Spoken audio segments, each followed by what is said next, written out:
chef de chantier. Voici donc Olivier. Il est partout, il est au courant de tout.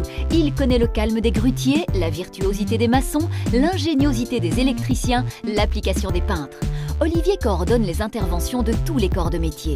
Là, il donne un conseil, ici une instruction, quelquefois un coup de gueule. Même avec des chaussures de sécurité, Olivier ne se laisse pas marcher sur les pieds. Comment on a du personnel, c'est la motivation. Donc la motivation, l'esprit d'équipe. À partir du moment où on arrive à se dire on est ensemble sur le chantier, on travaille tous ensemble, pas l'un contre l'autre et tout ça, on fait des plannings, je veux dire, assez justes. On arrive fatalement à pousser son personnel à aller plus loin dans le travail. C'est sûr qu'il n'y a rien à faire, il y a quand même une surveillance parce que bon, avec toute personne ça fonctionne bien, mais il y a toujours d'autres personnes, bon, il faut être plus derrière. Après avoir lu attentivement les plans de l'architecte et les instructions des ingénieurs et du gestionnaire de chantier, Olivier orchestre le planning. Il organise l'agenda des équipes, la livraison des matériaux et l'arrivée des engins. C'est lui qui transmet à chacun son horaire de travail qu'il fera respecter scrupuleusement. On lance les hommes, on regarde que chaque camionnette et tout ça soit bien équipée et tout ça, que tout le monde sache, je veux dire, vraiment vers quoi il va et ce qu'il a à faire sur la journée. Olivier, c'est le gardien des règles de l'art bien sûr, mais aussi les règles de sécurité. Sur un chantier, les risques sont réels. Alors, Olivier fait la chasse au casque, aux chaussures, aux harnais. Pas vraiment un métier de tourpeau. Fin de journée, je veux dire, entre guillemets, chantier.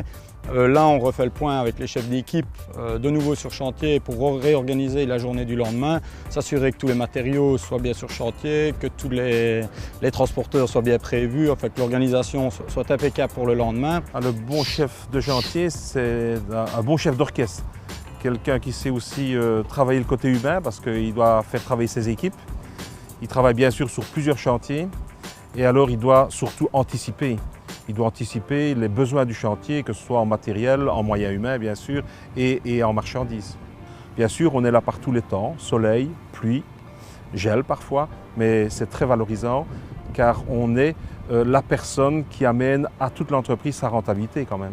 Donc en fait, moi j'ai fait des qualifications en travaux publics.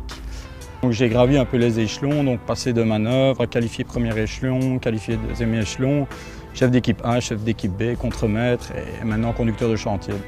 Quand il n'est pas sur le chantier, Olivier est derrière son bureau. Chaque jour, il rédige le compte-rendu des travaux réalisés, règle les questions administratives, prépare le planning pour la suite, organise une réunion avec le client.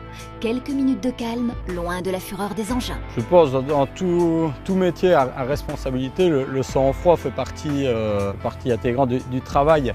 Il faut savoir prendre du recul, analyser les choses, ne pas toujours réagir, je veux dire, à chose qui n'est pas toujours le meilleur. Et relationnellement, il n'y a rien à faire. Quelqu'un qui perd vite son sang-froid, ça peut être énervant et créer des tensions.